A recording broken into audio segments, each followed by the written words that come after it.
Red Brick Media. High quality CDs, DVDs, lectures, khutbah, conferences and Quran recitations. All revenue generated supports our dawah work, supported by visiting our store. You can now purchase directly from our site www.redbrickmedia.co.uk. أعوذ بالله من الشيطان الرجيم. بسم الله الرحمن الرحيم. الحمد لله والصلاة والسلام على رسول الله وآله وصحبه ومن تبعهم. أما بعد, my name is Asim al-Hakim. I don't think I'm going to get a chance to get all of your names, and even if I do, I'm not going to remember it. I'm too old to remember names, but they said that we have to sit with the youth, and so you're the youth. Okay, let's try to get the subject to talk about. Anyone of you feels that he is not wanted in the society, in his school, in his family, in his neighborhood? Anyone feels that he's not wanted? Raise your hands. MashaAllah, so we all blend in. You all love your families, right? Anyone who does not love his family? I don't love mine. It's okay. All is well. At school, anyone who has problems at school? One, good. He's the only truthful person. The rest are liars. What's your problem at school? Bullying you around. Anyone is being bullied in school? The only reason is they're the bulliers. They're the one who's doing the bullying. How good are you with your friends? How good are you with other students? Why is it important for us to be good to people? So that they would be good to us. But if they're not good to us, can we be bad to them as well? Is it the right thing to do? Are we living in a jungle, meaning that I have to be the oppressor, I have to be the strong one, I have to be the one who's doing the bullying, otherwise people would bully you? We are different. Are we different? Do we look different? Why? We have two eyes, they have two eyes. We have 2 ears, 2 arms, 2 legs. We're not different, are we? We look alike as humans, but still we are different. Why? Or should we be different? Should we look like them? Should we act like them? Should we be like them? Is there a sense about this? What's the difference between me and them? If I look like them, if I speak like them, if I live like them, if I have nothing to stop me from blending in and being like them, what's the difference? There is a difference. Shouldn't there be a difference between us and them? In the Fatiha, what do we say? اهدنا الصراط المستقيم, meaning guide us to the straight path. Whose path? صراط الذين أنعمت عليهم, the path of those whom you have guided, and favored and blessed. Except what? Not the path of those who are, you have, how do you translate it? غير المغضوب عليهم. The one you've been angry with, and the misguided one. So there is a difference or not? The straight path that we follow is the path of the prophets, messengers, companions, and the path we're not supposed to follow is the path of مغضوب عليهم والضالين. Who are they? The Jews and the Christians. So now, are we different or not? We are different. Because when we behave when we act, what we do is not from our whims and desires. It is from the Quran and the Sunnah. So if I feel like, let me take a quick look now. Okay, none of you seem to have this Marine's haircut. You know the Marine's haircut? When you shave this bit and you keep only the top. If I would like to have this one, is it halal? Why? True, because the whole side, or actually the whole hair should be the same length. But there's another reason. Huh? Changing? Changing what Allah has created, or if I shave it all, it's still changing? No. Haircuts is not part of changing what Allah has created, because this has to be permanent. Temporary change is permissible. That's why I trim my mustache, though Allah created it to grow. I'm old, I cannot hear you, have to shout. Because the Prophet ﷺ forbade to shave part of it and leave part of it. You have to leave it all or shave it all. But because it's also imitating the disbelievers, and we're not allowed to imitate them. So someone says, Sheikh, you're wearing glasses, why are you imitating the kuffar? Is this a valid statement? No, because Muslims and kafir all wear it. Why are you wearing pants? Or actually trousers?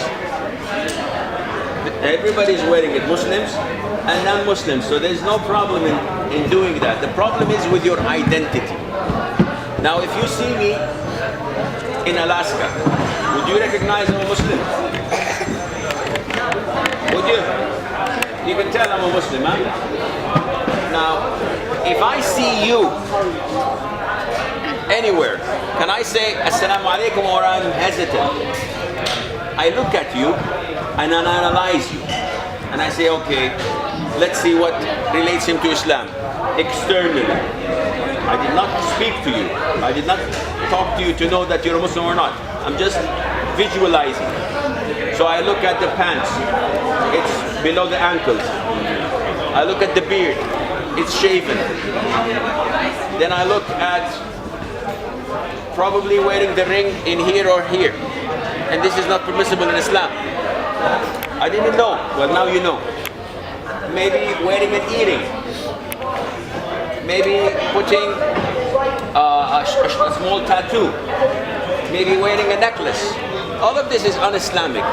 So if I see you, I probably doubt that you're a Muslim, because I have no sign. Until you come to me and say, Assalamu alaikum, I'm a Muslim, then I can recognize you. What differs us from them is not a beard. The Sikh have longer beards. You know the Sikh?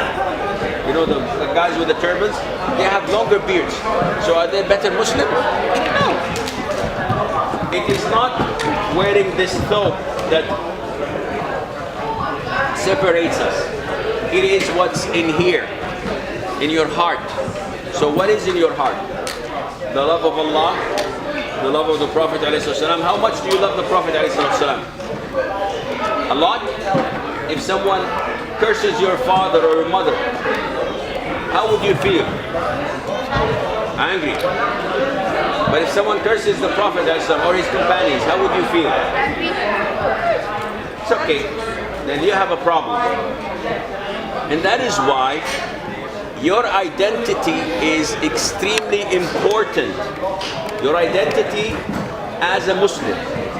And this identity must show in your school, in your neighborhood, and in your house. How can you be a Muslim if you abuse or disrespect your father and mother? Does any one of you disrespect his father or mother? Nobody would dare say it. Do you? What kind of disrespect is there to your father? Give me an example. Lie to your father. talking back to your father, arguing. No, if it's a polite argument, I don't want you to go to this school, and you say yes, but it has this and this and this, and you talk nicely, this is permissible, it's not disrespectful. But when he tells you, go and put this in the kitchen, and you say, why me, not him? You're always picking on me. This is disrespecting. What kind of disrespecting to your mother? Disobeying. Talking back is same thing. Now there's something, yes. Raising the voice, very good. Raising the voice over your mother. One of the Salaf, Zayd al-Abidin his name, he was at one side of the house and his mother was at the other side of the house. And she said, my son, and he said, yes mother. And she repeated, my son. She didn't hear him. She said, yes mother. And then he said, astaghfirullah, I raised my voice. And he freed 2 slaves just to compensate, to expiate for that sin. He thought it was a sin. It wasn't unintentional. One of the ways of disrespecting your mother is that dirty look you give to your mother when she says something you don't like. Do you guys do this? I see people smiling. You do this. When your mother tells you, your room is untidy, you're always like this, why don't you clean your room? Did we bring you from an orphanage? Did you bring you from the street? What is your response? A very bad look to your mom, as if you are belittling her, disrespecting her. This takes you straight to hell. So, this is your identity in the house. What is your identity in the school? Who among you does not curse or say foul words or foul language at school? Raise your hand. Okay, that's good. 4, 5 maybe. And the rest, it's all, you know, the bleepers words, I cannot say them. So, you know the words. So why do you use them? Because everybody else is using them. But you're not everyone else. You are a Muslim. I taught in my school, years ago, I was a teacher in Saudi Arabia. And for 15 years at my school, it was normal to beat children. We can beat them with a stick. Yeah. I never laid a hand on a student. I never said a dog or a donkey to a student in my life. I never cursed or said a bad word to a student. Not that I'm afraid of them. They're afraid of me. You know, like 20 years ago, I had biceps double the size. I was really huge. And they were intimidated, they were scared from me. But I treated them as men. I never cursed, not a single word. Not because I can't. I would love to. But my religion, my identity, my Prophet ﷺ never did this, and I would never do that. So this identity of yours is one of the greatest means of da'wah, of calling people to Islam. When you're a good Muslim student, everybody is using foul language, everybody is cheating in the tests and exams, everybody is lying, and you're the only one who does not lie, who does not cheat, who does not do something that people can say, ah, gotcha. What would this cause to the others? It would call them to look at this person. Why is he like this? Why is he different? In a good sense. Because he's a Muslim. Imagine how many people would accept Islam a few years later because they had a friend at school who did this and that. Do you remember Sheikh Abdul Bari's speech yesterday? What did he say? He said something that one of his teachers every single day came to him and asked him, what does Islam say about this? What does the Quran say? He was 11 years old. Why would the teacher come to him and ask? Because he had an identity, no, not knowledge. He was a Muslim. He had an identity. Now, when is it possible for people to come and visit you? When people come and ask you in your school, because you're a Muslim, why do people come up to me, they don't know me, non-Muslims, and say, you're a Muslim, why do you grow the beard? What would I say? None of your goddamn business. It's an opportunity. So I say, listen, sit down, let's get some coffee. And I talk to them. And I tell them what Islam is. Don't look at the beard. Look what Islam really is. So your identity, being different in a positive way, not being different in the sense that you put two horns here and say, I'm different. No, being different in your character, being different in being truthful, being kind, standing up for the truth, always trying to be generous and a good Muslim. This is what separates us from them. And likewise, in the society, in your neighborhood, do you litter? Anyone? Do you litter? Do you? Yeah. All of us. Why? Isn't this your country? Or isn't it? It is your country. You're living in it, it's your country. If it's not your country, then you should go somewhere else. But if this is your country, you have to take care of it.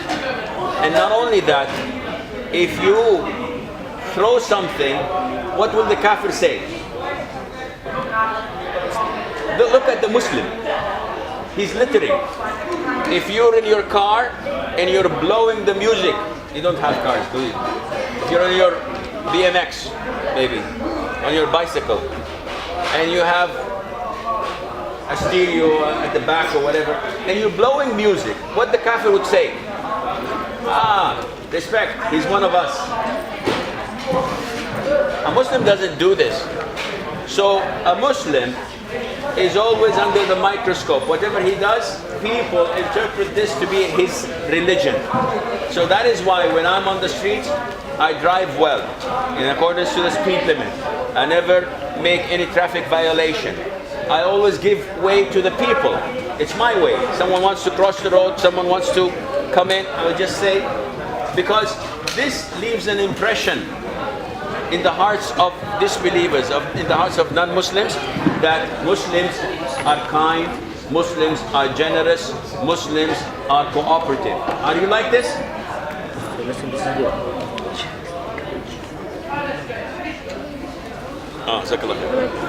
Are you like this?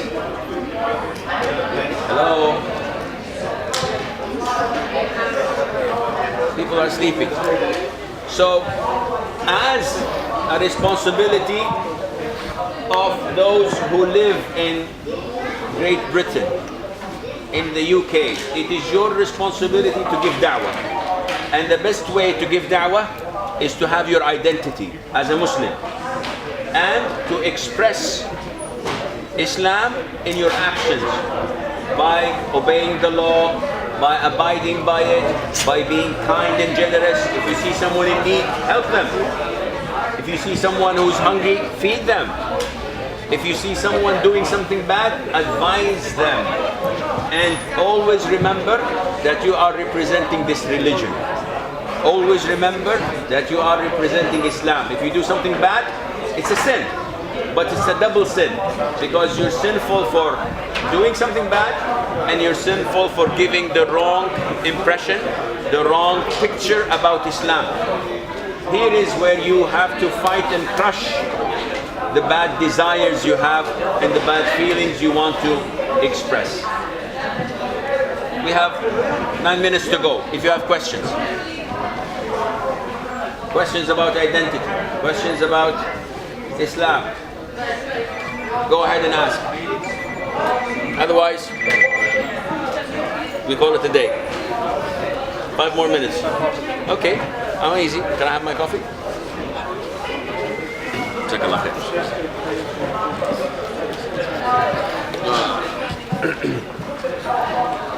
Questions? Do you have a question? And that's why you came. Seriously. If you don't have questions, then I'm going to ask you. Shall I ask you questions? Yes, bro.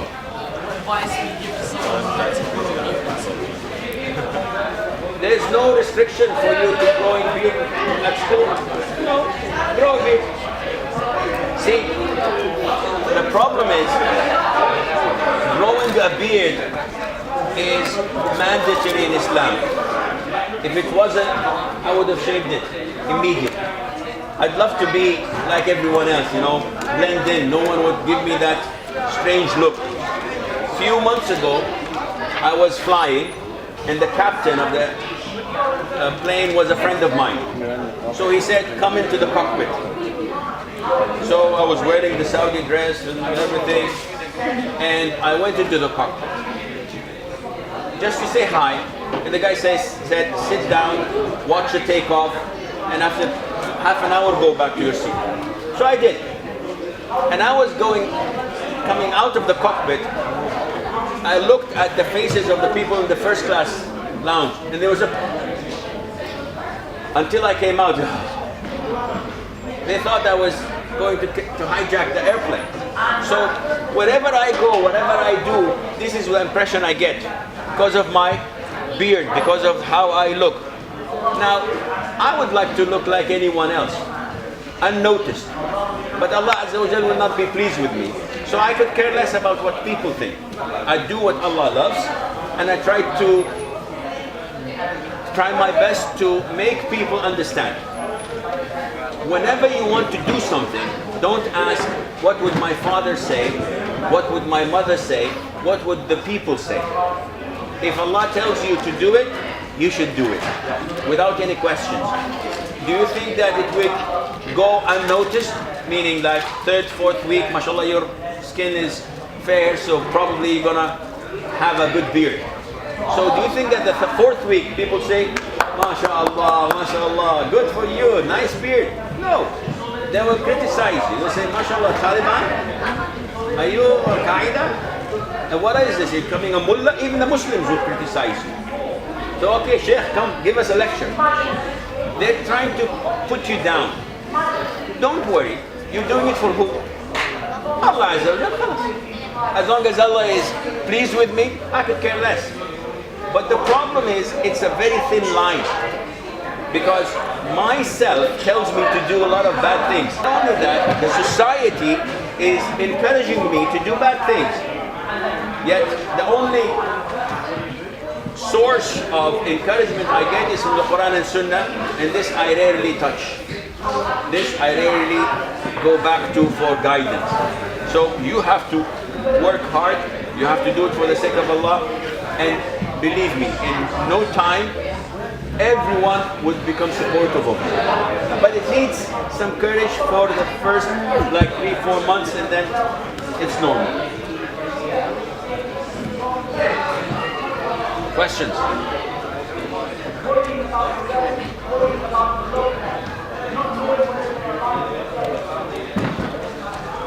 What's the name of the Liverpool footballer? Famous one? Gerrard. No, Rooney? Manchester United. Okay, you guys, mashallah, know your football well, right? What's the name of the 10 heaven-bound companions of the Prophet ﷺ? The 10 heaven-bound. The Prophet said, these are in heaven. And he named 10 of them. I'll give you a hint. 4 of them is Abu Bakr, Umar, Uthman, and Ali. So you have 6 left. You have to get the 6. You have to have the 6 right, or we will cut your pinky. No, this is too harsh. You have to get the permission first. You know that? One of them only? You know Gerard, you know whatever. Andre used to play here, right? The French Muslim. What's his name? Huh? No, there was a Muslim player, French. لا لا, not Zidane. Henry or Henry or Henry. Andre or whatever. Okay, let's see. 6 of them. If we do fail, we will torture you. No, one is not enough. Listen, when you go to paradise, will you know the people in paradise? They will tell you this is Abu Bakr. MashaAllah, I don't know him. This is Talha. Talha? Who's Talha? Oh, he's a great companion of the Prophet. I don't know him. This is Salam ibn al-Aqwa. You're kidding me. No, he's a great companion of the Prophet. I don't know anything of him. You don't know anyone in paradise. But if you take a tour to hell, you know everyone in there. Lady Gaga, mashallah. I don't say that she's in hell until she dies. Huh? Not yet. Maybe she becomes Muslim. Allah knows best. So you have to know your history in order to be proud of your identity. If you don't know the companions, if you don't know the 10 closest companions to the Prophet ﷺ, then you have a problem. Of course, you all know the wives of the Prophet ﷺ, right? Aisha, Khadija, Aisha, Fatima. No? Oh, sorry. So who knows the wives of the Prophet ﷺ? Aisha. This is what I said. Khadija. Maimuna. Do you know a wife of the Prophet by the name of Maimuna?